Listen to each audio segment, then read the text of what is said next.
You're listening to the Pulled by the Root podcast. Hello, this is your host, Heidi Marble. Sometimes you meet a force of nature, and adoptee Amanda McKinstry is indeed that. Amanda is African American. She grew up in a white family as a transracial adoptee.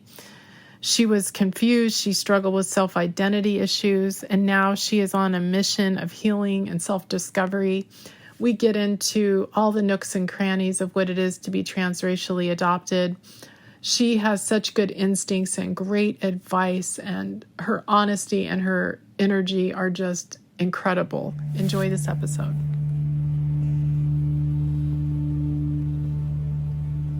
Hello, everyone. Welcome to the Pulled by the Root podcast.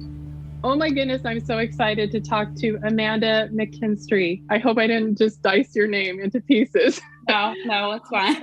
Okay, I'm going to let you say it again in a second. I came across one of her videos, multiple videos, but the first time I was introduced to her was one of her videos, and I just felt like she was a bright light just beaming out of the screen.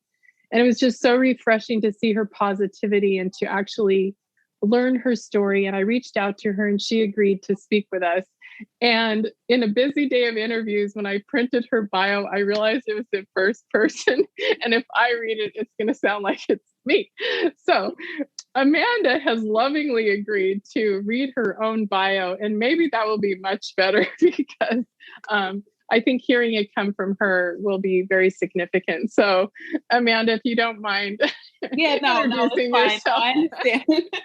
Hello, everybody. My name is Amanda McKinstry, and growing up, I struggled with self-identity issues, racial identity issues, low self-esteem, and anxiety. That's amongst a few other things. A lot of what I was dealing with was due to my adoption as a transracial adoptee. I was confused, I was hurt, I was in pain. I fought for years to try to figure out who I was, where I fit in. I felt as if no one would understand or believe what I was feeling. So I decided that I was no longer going to let my past experiences with my adoption and the reunion with my biological mother dictate my future. So I began to heal myself by relying on my faith, learning to forgive, and accepting and discovering myself. In that process, I feel stronger, I feel free, I feel empowered. And now, since I've been on this journey of self-healing and self-discovery, I just want to inspire other adoptees to heal, to grow, to reach that point of self-gratitude. I want to motivate them to live their best lives and use their gifts and talents they were blessed with to achieve their dreams and goals. I also want to educate adoptive and foster parents of transracial adoptees. So I feel like my experiences growing up in a white family provided me with firsthand knowledge of life as a transracial adoptee. I know your struggles, I know your concerns, I know your fears and uncertainty. And I was blessed with this life because God knew I would use it to serve. And for that, I am grateful. Oh, I'm so glad you read that. It was so great. Oh, Amanda, let's just start at the beginning. Maybe you can kind of build your life out for us and just take us on a journey. And we're just really looking forward to hearing the real truth and the raw, gritty essence of your experience. I think it's going to be really helpful for people. Of course. So I was adopted at 3 days old.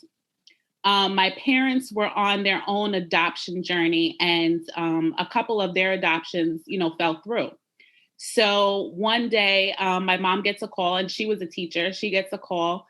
And the social worker says, you're having a girl. And my mom was like, are you kidding me? Like, oh my God, I can't believe this. So her boss was like, leave. Like, what are you still doing here? Leave. And she's like, I'm going to be a mother. And she's screaming at the top of her lungs in the school. So they actually, I believe, and like I said, the timeline is I'm not too certain. This is a little while ago. So, but I think maybe like 2.5 days later, my parents traveled about an hour to go pick me up. I was born in the Bronx, New York. And when they got there, the social workers did not want to release me to them because they were white and I was Black. So while they were waiting, they decided to go spend their time at the Bronx Zoo while they waited to, I guess, either convince my biological mother or try to talk her out of the situation. I was not sure. Then they show back up at the hospital 6 hours later. The attorney at the time, because it was a closed adoption, so they weren't able to, meet my mother or anything like that. The attorney goes in and brings me outside and hands them to me. Well, hands me to them. And they take me home. And my dad said the first night, my mom said she sat in the back and she was watching me breathe the whole time. She was like looking at me, making sure my chest was going up and down. And she said that my dad did not sleep for like 2 nights. And he was up just looking, just looking at me, making sure that I was still breathing too. But I thought that was really funny. And then a year later, they adopted my brother from New Mexico. So my brother is adopted from New Mexico. We're about a year and 2 weeks apart. And pretty much that's how it started off. So as we got older, our family we did a lot of traveling together. Like I said, my parents were teachers. So our summers, we left. As soon as school got out, maybe a week or two after, we would go all over, and we would go all over the country. So I've been to some places that, some people only see in history books. And my dad was a history teacher, so he had to go see every bit of history there was. And every trip we went on was a history lesson. But for kids and teens, we're like, why do we want to do, we went to Vegas and we were in a desert. We're like, we don't want to be in a desert. We want to go get and we're like 14, 15 years old. Like, no, we want to hit the slot machines, Yeah. It was so funny because I was like, you can't do that. So we did that. And I do remember though, and this is a story that my mom remembers very well, but I was about 10 years old and we were all out to eat as a family and everybody was staring at us. Like they were just staring at us. And I think that I think I never really got used to the stares, but I was always very self-conscious. Like I'd rather somebody just say something to me than wonder what they're thinking. And I remember we were sitting down at the table and I literally just stood up. I slammed my hands on the table and we were in a restaurant and I said, "What are you looking at?" And my mom just looked like this. And I said, "No, they keep looking over here. And I what's the problem?" And I'm like, "You never seen a Black person before?" And I'm starting going off. But I was just so upset that, I know our family looked different, but that's rude. That's rude. So I felt like I had to stand up for myself. So, I go in high school. High school, it wasn't good and it wasn't bad. I played a lot of sports, so I was always involved in stuff. But I did get bullied in school a lot. I did get bullied because my parents were white. I don't think it was like nobody asked me really questions. They assumed a lot of stuff. So I was bullied and teased a lot. Because of certain sports that I did. I was on the cheerleading team. People used to say, "Oh, you're the only Black cheerleader," and this, that, and the third. And, I was like, well, I just can't like cheerleading, But guess what? That year, our cheerleading team won the national championship. And the following year, the whole JV team was Black. So, it's like, I was like, you know what? I was like, I started a trend. You know what I mean? I started a trend. So, okay. But, I did, so I got into probably about, I'm going to say 10th grade going into 11th. And I was just really struggling with my racial identity. It was at that point. And I think because, I hung out with all types of friends. I had Black, white, Hispanic. I went to a very, very diverse school. Although my neighborhood wasn't diverse, my school was. So I noticed that a lot of my other friends started to get boyfriends and stuff like that. And it was like, okay, like, who do I date? And a lot of people don't think about stuff like that. But I was confused, and I was like, well, I don't even know where I fit in, because it was like I was too Black for the white kids and I was too white for the Black kids. And I was known as the Black girl on the outside, but white on the inside. So it was very confusing to me. And I decided to sit down with my mother, and we had a very, very good relationship. We still do to this day. We talk every day. But I said, I don't know who I am. And I said, I don't think I'll ever find out who I am unless I know where I came from. And we had a talk. The talk, I'm going to say it happened a couple of times. And then she agreed to help me look for my biological mother. And I was 15 at the time. So she prepared me, you know, she's like, well, we don't know if we're going to really find her. And, you know, I don't want you to have your hopes up. So she was very supportive. My dad was very supportive too. But my dad was always like, well, that's your thing. You know, you guys do whatever you want to do. And, you know, I'm with it either way. So what happened is that my mother, and I was snooping around, and I don't even know if they know this, but I was snooping around their filing cabinet trying to find information about my life. And it was just a mystery. So I remember I was in my parents' closet, I was going through their filing cabinet, and I see like, they used to put ads in the paper, you know, we're looking for, you know, family looking to adopt or parents looking to adopt. So I was seeing all those things, and I was just looking, I said, wow, this is really interesting. So my mom says, well, this is what we'll do. We will contact, they used to have, I used to see them on these talk shows, like find long lost family members and stuff like that. So we did one of those. And my mother's name was so popular that it came back with so many results. So many results. So my mom said, okay, this is what we're going to do. And I'm telling, she's so creative, but she's like, let's get a PO box. And we're going to narrow it down, and we're going to write to all the people who were in New York. And that's how we started. So we got the PO box. She started writing, and she hand wrote every single letter. You know, I'm looking for so-and-so who lived in New York in 1984. If this is you, please contact me. And I think maybe 2 months went by, and it was like, sometimes we wouldn't receive anything. Sometimes we received, no, I'm not the person you're looking for. But then that one day we received a letter, and she said, I believe that I am this person that you're looking for. And she left the phone number. So I was like, oh my God. And I could like feel it to say, like, my heart was like beating fast. And I'm like, my heart's beating. I'm like, call her. What are you waiting for? Like, call her. And so I realized that the area code was still in New York. So I'm like, wait a second, either she just kept the same number or she's still in New York. And I grew up on Long Island. So it was only about an hour difference from, you know, the Bronx. So I think it was that night, because I don't even think I was able to wait any much longer. So my mom said, let me call her first and let me talk to her and explain to her, you know, what's going on.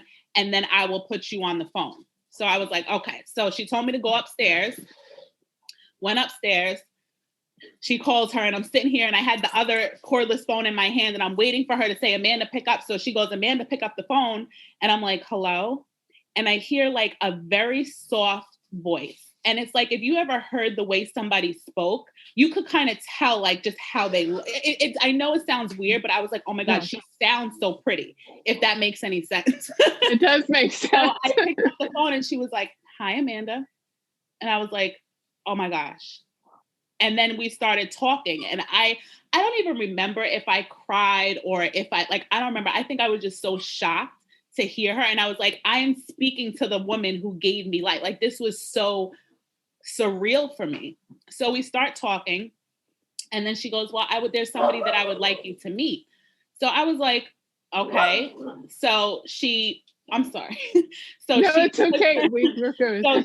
So this other lady gets on the phone, and she says, hi, Amanda, I'm your older sister. And now I'm like, okay, I have an older sister. So I do have an older sister. She's about 3.5 years older than me. And we started talking and stuff like that. So we made arrangements to meet up. I think maybe it was like a couple weeks later for everybody to go in to the city and meet. And we go to meet her. So we drove into the city, and it was like the longest drive ever. Even though it's an hour, it felt like it took 3 days. We go there. We get to her building, walk up the stairs.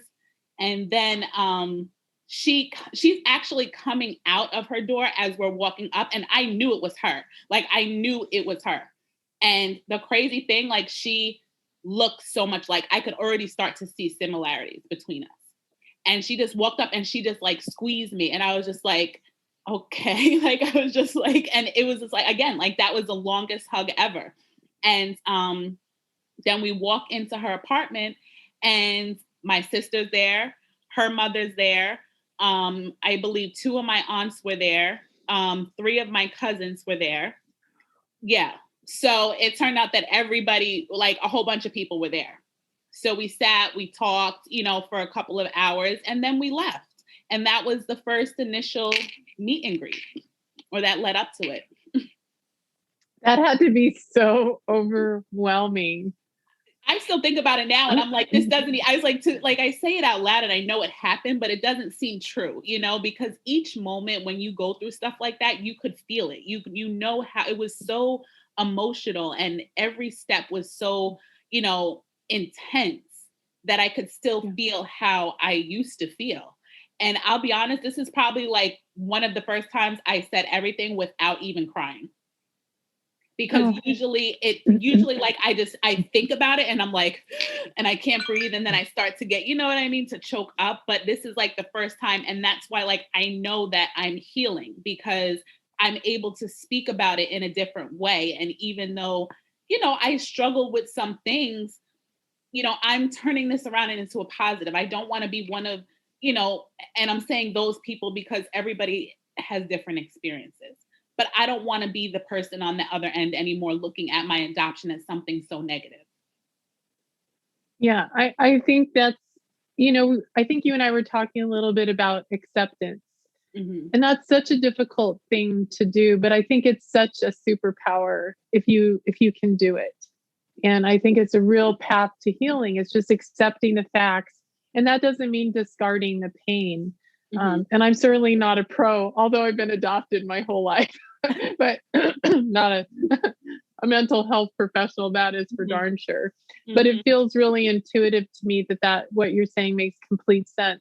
So Amanda, take us to, so you meet all of these people and now you go back to your life, but that was a changing experience. You can't unknow that. So exactly. What did that look like? What did that look like going through the rest of your teen years? And it was hard. It was very hard because at that point, and a lot of things with adoptees, and I don't even, I'm speaking about transracial adoptees because I am a transracial adoptee, so I could only speak from my experience. But having that connection and being around people who actually look like you, who are the same skin color as you, who know certain things about how you feel, what you experience, that was kind of what I needed. And that was why I found her when I first met her. And unfortunately, I did not get that after that. I was actually worried that I wasn't, I wanted to kind of literally crawl up to her and like just her to hold me, you know what I mean? And that there was it was not a connection. That that connection was never really formed. And that's what I had to get over because of how I grew up in my household. We were very affectionate towards each other. So in my mind, I'm thinking that's my mother. She's automatically just going to find that connection. But that connection was lost so long ago and both of us experienced trauma. So there's certain things that people block out and people, in order for them to cope. And I understand that. But unfortunately, we tried for 23 years to build a bond and connect. Yes. To build a bond and connection. And it was an on and off relationship. It was very unstable. Things got in the way, people got in the way. And, I just said to myself, I can't do this anymore because it was affecting my relationships with other people. It was affecting my personal life, my mental health, and I was still suffering. And after, 23, 24 years, you're like, when is it enough? And it's like, I kind of compare it to somebody in an abusive relationship. Sometimes they keep going back thinking things are going to change or, things will get better until they realize, you can tell them all you want to leave, to get out. But until they're ready, that's when they're going to leave. And that's kind of how I actually started to, move forward in my healing journey. Yeah, that's a long time to go through all those ups and downs, especially at such formative years of your life. Yeah. It had to be so painful. Amanda, I'm so sorry you had to go through that. So then you and feel free not to answer this if you don't want to, but is my understanding you have no contact whatsoever? Or have you limited it to like a boundary thing? It's honestly, I wish that it could. So I have not had any contact with my mother or my sister since, I'm going to say, maybe a year before the pandemic. We all actually, well, me and my biological mother moved out to Maryland to kind of all be closer. And yeah, I'm still here. I mean, I'm not, I'm still here for now, but it didn't work out. It didn't work out. But I have a daughter, and I'm not going to keep moving her all around the country. So, and I mean, she's 15, so she has 2 more years of school left. And, so I said, we'll just stay put. But yeah, but I actually keep in contact with my other family members though. Oh, that's wonderful. So you can still have a connection that's healthy. Yes. Around those there's primary the boundaries, and it's kind of like, because after we stopped communicating with each other, I felt as if that I couldn't communicate with them, because then it was more like sides, so I actually, and I regret it, but like I said, I wasn't ready. But I distanced myself from a lot of my biological family members because I was scared. And I didn't want that rejection. I didn't want them to end up, kind of either rejecting me or, not having a relationship with me because of me and my, mother or my sister did not speak. There was some, when I tell you, gaslighting was a huge part of the 24 years. Some of the stories that I even say, I mean, some people wouldn't even believe some of the things that were said to me. But a lot of it was blamed on me, which I take fault for being a teenager and not understanding certain things, because nobody ever asked how I was feeling. From the time when I met them up until even when I stopped talking to them, nobody ever said, well, what did you go through? What happened? I know what everybody else went through, but nobody knows what Amanda suffered in. So I acted out. And the only way I acted out was either by certain behaviors or, certain actions. But, even throughout my healing journey, as I'm thinking, and I'm like, what did I possibly do? And it was just, there was no bond. I was not going to be accepted, and I could not do good. There was a problem in every area of my life. And for somebody who, I've had a job since I was 14, I take care of my daughter, I do a lot of things. But I was like, you would think that I was, really doing something, like I was doing criminal activity, on drugs or, something like that. And I'm just thinking here, like, what did I do? What did I do? And that took a long time for me to get over, because I always thought it was something that I did. And I just say, you know what, since I'm the problem, I'm just going to step out of your life so you won't have any problems anymore. That was my thing. So, I think that there was reasons why, like I said, it's a whole other issue, but I think that, people got in the way and my mom just took their side, and that was just the way it is. But, unfortunately, she's missing out on a lot, including her granddaughter's life. So, I mean, like I said, at this point, I know my worth. So I just choose not to let people in my life at this point that are going to hurt me, who are going to bring negativity, who are going to hold me back. This is kind of like my time, and I feel like I have all this energy, all this power, my voice is strong, it's out there, and I'm going to keep going, so that's what I feel. Amanda, I need to drill down with you a little on some of these things, because first of all, one thing that you just said, well, lots of things, but one thing that really was blinking lights for me is nobody asked you how you were feeling. Yes. And when I've done over 40 interviews, and there is a common thread that adoptees, no one's asking, what is this doing to you? We're told how we're supposed to feel. Yes, ma'am, right there. We're told that it's not that big deal. I suffered too. What do you think I went through? What was I supposed to do? You're overreacting. You're too emotional. And I'm thinking, of course I'm emotional. Of course I'm emotional. Nobody who has never been adopted or taken away from their parent, and I'm not talking about, even living with another parent, with another family member and being able to see. I'm talking about literally have no idea where they came from. And then a completely different race added to the layers on top of it. So, there was a lot of things. And I always tell people, I said, I am not a victim by any means. When I talk about my story and I'm transparent, or I'm human. So I have my days. I have my days where I can't stand it, where I'm like, I wish that we could just get along and, I miss her. But then other times I'm like, why would I put myself back in that situation? My life was miserable. I would never be at this point, but it was something that I got, it was kind of normal. It was normal, that I kind of embraced myself and just wait, like, what do you have to say now about me? What is it? What is it? And honestly, that's how our relationship went. And who can't, I was never able to be myself. And I'm a people person.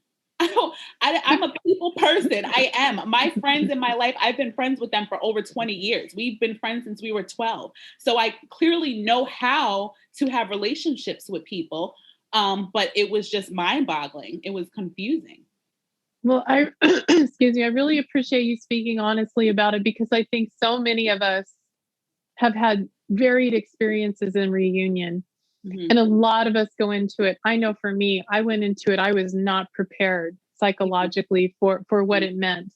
Mm-hmm. And in my case, Amanda, and this is what leading me to your adoptive parents, but in my case, when I found my birth mom, my adopted mom, who I was so close to, mm-hmm.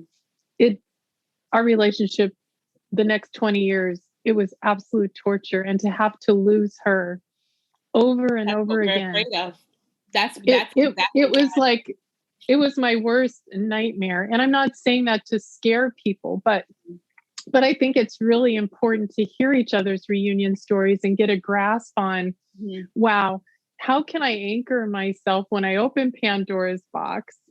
Because there were a lot of blessings that came to me. I found a sister as well, and we still remain close. And I have a big extended birth family that I have connection to. Oh, yeah. But it feels like a no-win situation sometimes. We're put in this really awkward position. You're right. And we're always afraid that they're going to, it's kind of, my thing is like, my biological mother got rid of me. Why won't you? And right. I was always waiting for that to happen. So at 15 years old, and this just, think about how strong I was to actually want to try to address it and to, to say to my adopted mom, like, I need this. And me looking back at that point, like, I'm like, I was 15 and I already kind of knew there was something wrong. It just kind of shows me the type of person that I am. But all this stuff made me stronger. And, now I say, like, I'm a force to be reckoned with, because the type of personality that I have, it's over. Like, now that I'm able to literally speak and people are listening to me, and I'm like, you know what I mean? That there's so many things that I'm like in the process of doing right now. Yes. And I want to talk to you about that, because one of the things I think is so important, Amanda, that you're doing is, sure, if it was a perfect world and we could change adoption and make it everything we want, but the reality is we have a lot of adoptees living in circumstances with adoptive parents that might not be as informed as they need to be. And I can't speak to this, but I'll tell you what I've learned about, transracial adoptees. I have learned that sometimes their whole entire everything is denied. And they are just, it's just so horrible for me to think about that. Wow, you're colorblind or you're whatever. And I know those things are being said in love. It's not to put people down, but they have to understand the injury that happens, because not only are we rejected by our original mother, but then to have the very skin we live in not acknowledged. This is my skin. Like, and here I am, a white girl speaking this, but I'm just saying that it's been, for me, and this is why I think these conversations are so powerful, because if you have adoptive parents listening, Amanda, mm-hmm. it sounds like your adoptive parents did a lot of things right. Like, it was so touching to hear that your mom hand wrote those letters. I mean, Yeah. my mom was out smoking cigarettes, cussing my name. There was no letter writing. Okay. No, Zero. she has been honestly my rock since, I mean, that she will literally like do anything for me and my daughter. And our relationship, all this, everything that I've said, either whether it was something crazy or I want to do this. And she was like, I mean, okay.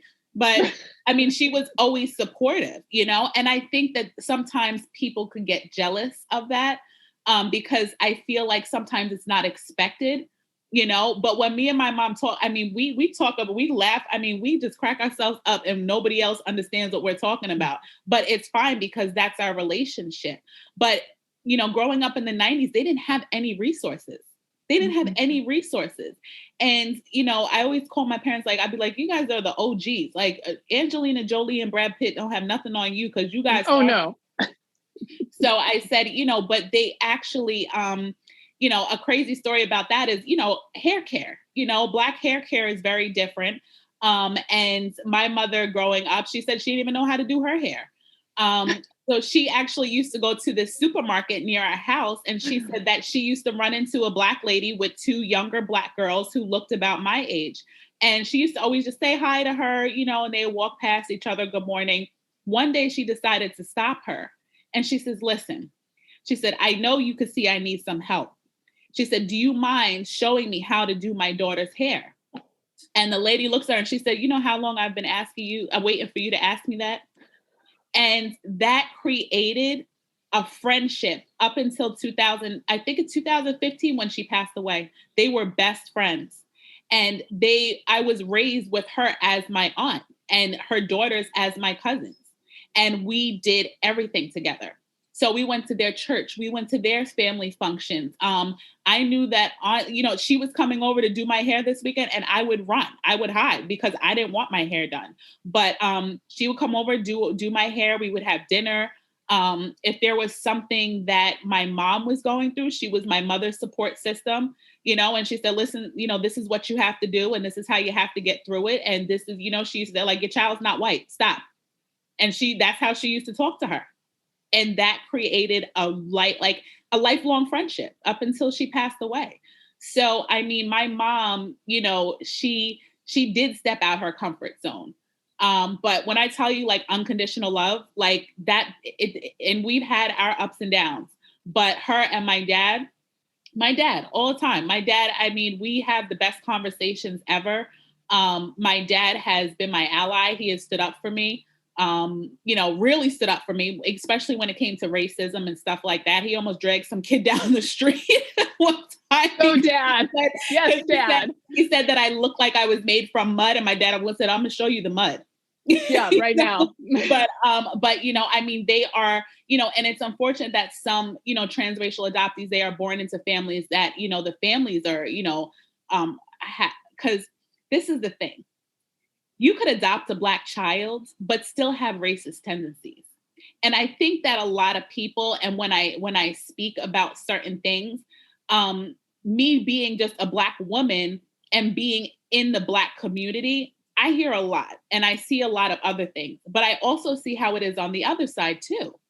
So when people say certain things, it's like, yeah, but you might not think it's racist, but it is because of how you thought of it or what you said. So it's like, well, what are you going to do when your daughter, your Black daughter, decides that she wants to hang out with this person who maybe because she's attracted to him because he looks like her is maybe not so great? Or, you know, maybe he's from a rough area, or, you know, how are you going to feel then with him in your home? Are you, you know, like it's just certain things like that where my parents were tested. Let me tell you, my parents were tested definitely.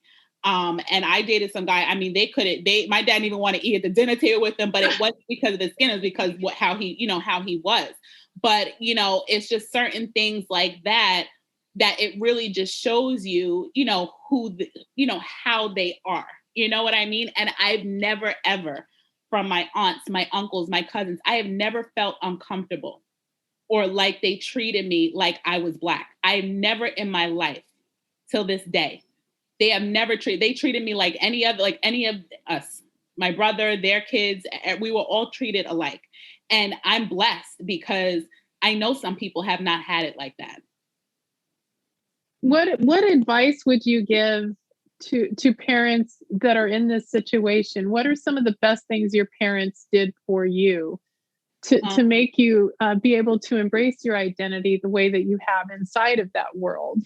And clearly, like having the stop in the grocery store, that is epic, because what an amazing thing to create a friendship where you could mirror yourself in someone else, you know, and have that person. Me to get my hair done. She never tried to, she knew wonderful. She couldn't do it. And like I said, there weren't resources. So she found a Black hairstylist and used to take me to the Black hairstylist. But, you know, as far as, you know, parents, and that's basically what, you know, my thing is that I'm working on. And I think that it's very important that they educate themselves.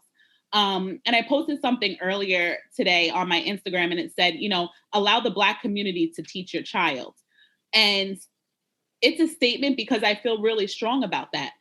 I see a lot of other white adoptive parents, and they're doing the narratives and the blogs and the this and the that on what they did for their child and how they're parenting a Black child. That's not the information that you need, because every time I see one of those kids, I see me. And it puts myself in that position. I was 4 when I started to ask questions why my skin was different. So it started at a very, very young age. And they need to educate themselves and let other transracial adoptees who were in those kids' situations, allow them to educate them. And that's why, you know, I'm using my voice, because I want to be their educator. I want to say, listen, this is what's going on. You know, if you talk to me and you say, you know what, this is what's going on with my child, well, I can tell you exactly what's going on with her, because that was me. That was me. Every single stage, I remember exactly what I went through. I know when I hit anxiety. I know when I hit depression. I know why I was depressed, because now I'm older and I'm on this healing journey, but I know exactly what their children need. And it doesn't matter if, you know, you could move into a diverse area. I went to a diverse school. But now what's going to happen when they don't know which group to fit in? How are they going to be able to cope with that? And the most important is that my parents couldn't teach me coping skills to deal with racism. Now, of course, we discussed it, but as white parents, they could never possibly understand how it felt. So although they taught me, I wasn't prepared. So when I experienced it, it was devastating. It was shocking. It was horrible. You know, I mean, my dad stood up for me each and every time, but there was one time I was shopping in the store. I was accused of stealing. They told me to leave. I was 16 years old. And the white friend that I was with the whole time, they let her check out and leave. So it's just certain things like that where, you know, you don't understand what your child is going to go through.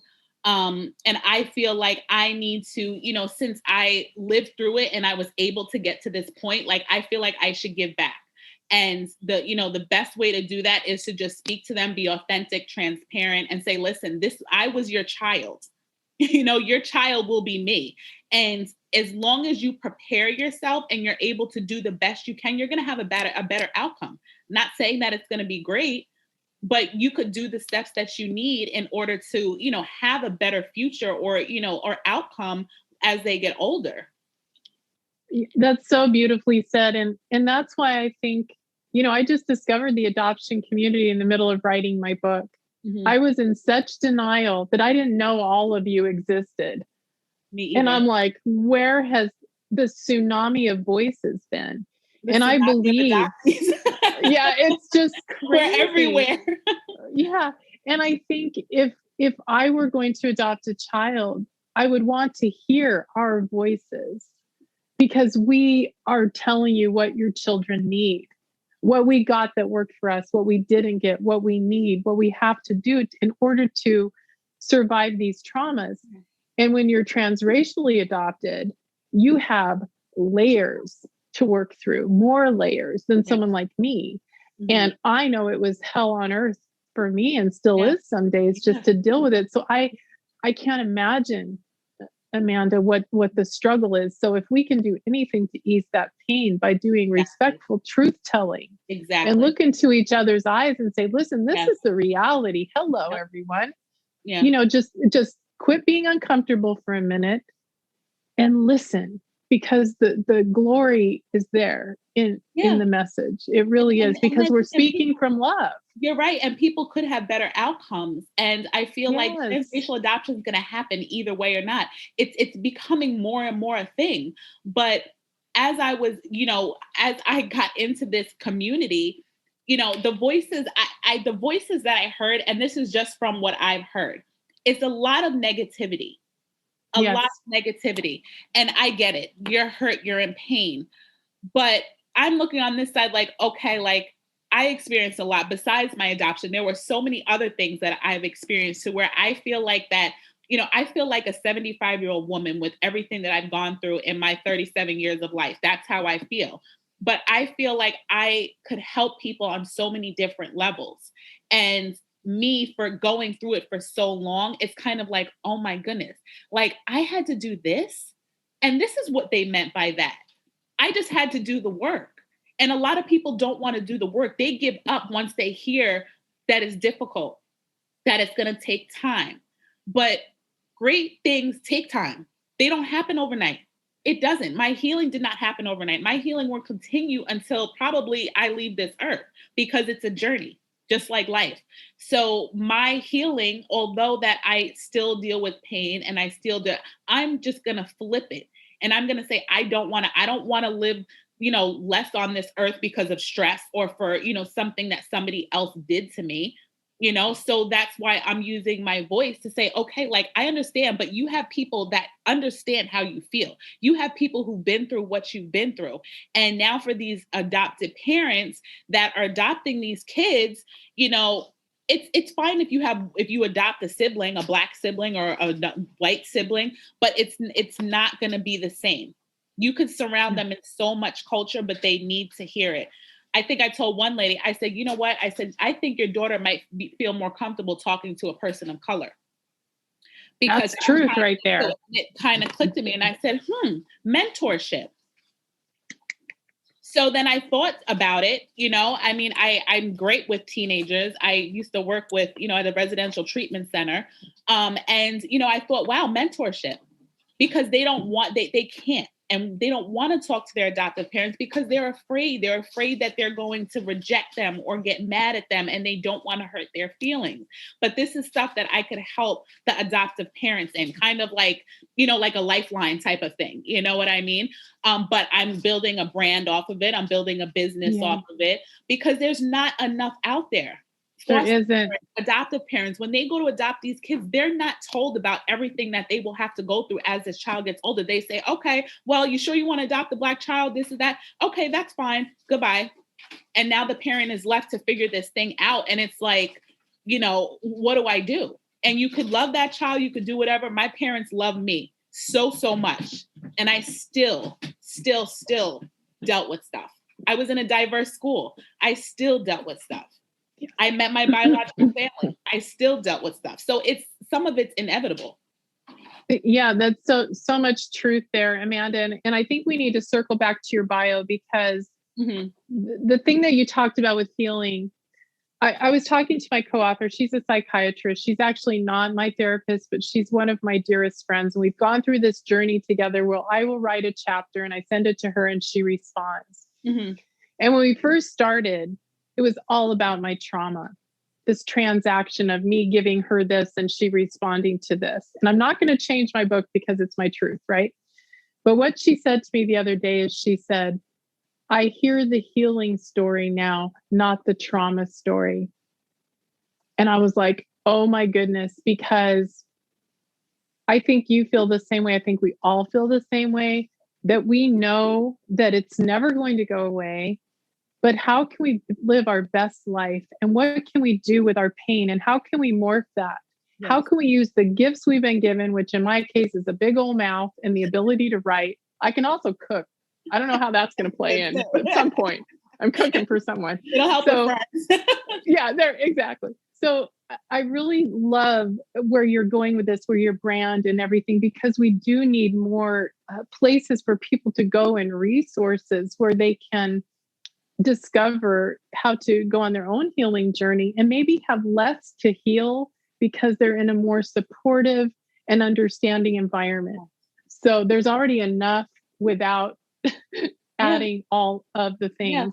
Yeah. So, yeah, Amanda, as we start to wrap up here, what else can we talk about with healing and coping? You know, I know you said you've always had that source of strength within you, but a lot of us are feeling depleted. A lot of us are trapped in pain. A lot of us are trapped behind the label.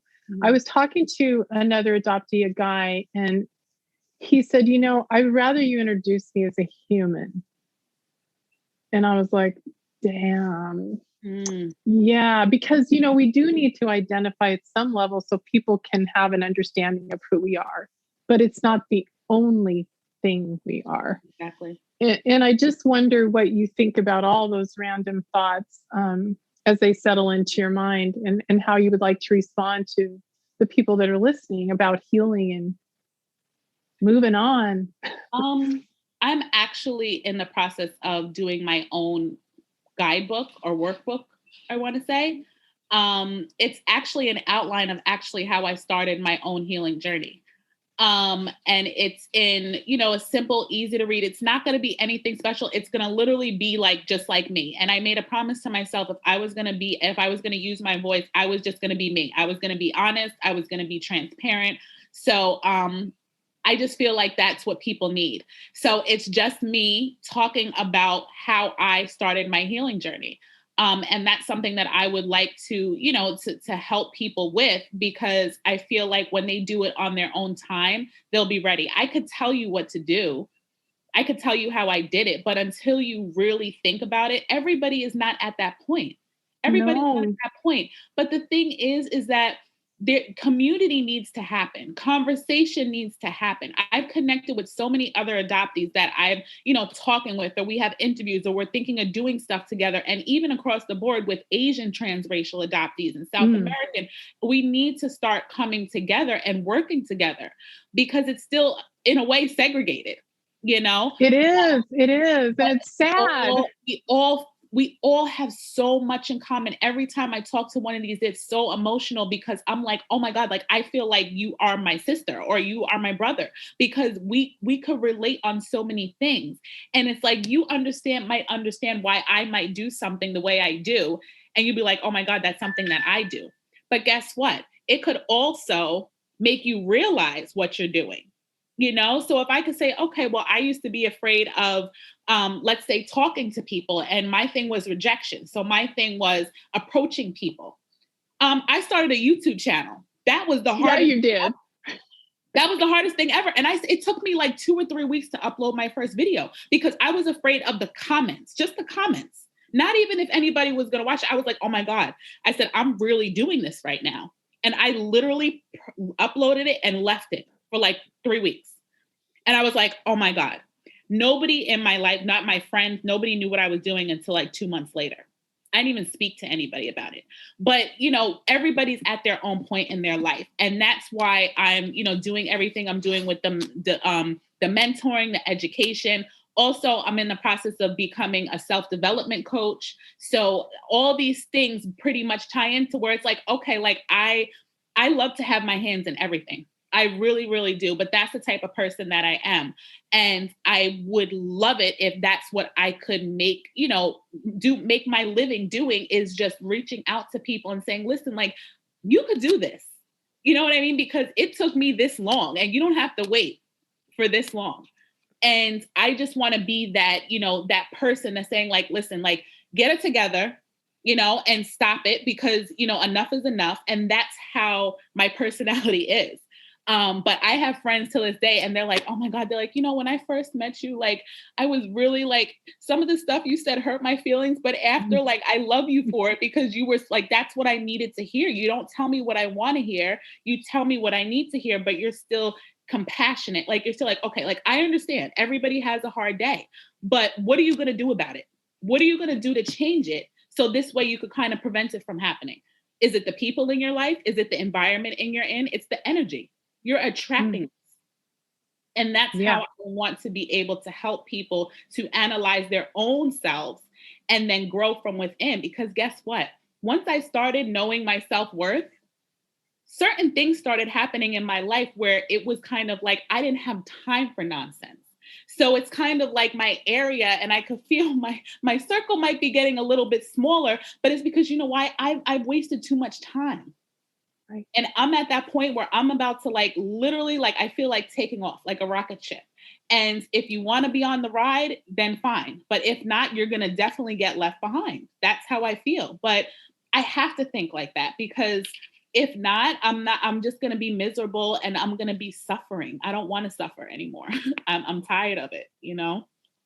Oh, Amanda, this talk with you has been fantastic. I've enjoyed every second of it. I've learned so much, and I'm so excited to see what the future holds for you. Yes. And all the people that you've already helped and that you're going to continue to help. We need your fire. We need your passion. We need your positivity. We need you to remind us that we are each other's. We are each other's family. We are sisters and brothers in this process of dealing with adoption and the issues surrounding it. Yes. And we can make our own world and the world of others better just by, just kind of, what I love. I think the image to leave with is super cool. I think I go back to that moment when you were at the restaurant, when you had the courage to slam your hands on that table and to stand up. No, but I'm just like, how many of us would love to be able to do that in our lives, but we're so afraid to do it. Yeah. Well, that's impressive. So I'm not saying all adoptees. It's a little embarrassing. I'm like, remember when you did that? And I'm like, oh my gosh, Mom. I'm like, yes, I remember it. Yeah. Yeah. I don't want to start a movement where all the adoptees go to restaurants when they open and they're like slamming the tables. But well, maybe. I don't know. Maybe it would be cool. We'll have to think about that. Exactly. Well, I've just so enjoyed this time with you. Is there any other little tidbits you want to talk about before we go deal with our crazy animals? I know. No, I mean, it's just, like I said, it's everybody's at their own point. If you're ready, you're ready. If not, I mean, I'm going to be around for a while. So, obviously find me. I'll be out there, I mean, I have big dreams, big goals for myself that, I'm working on. But, like I said, I'm just trying to get my website up and running so I could get these services out to people and, start really helping people. We're really excited. I hope you'll come back. And I think it'd be super fun to bring your mom and talk about where things are in a couple of months. You're going to need like that bleep, but she's a fiery Italian woman. That's okay. This podcast is, it is not like, it's not polite. Let's just I might have to go over some guidelines with her because she might become a co-host because she's funny. She is. I wouldn't mind. I could use some help. Amanda, this has been great. Thank you for everything. Thank you for having me. I appreciate it.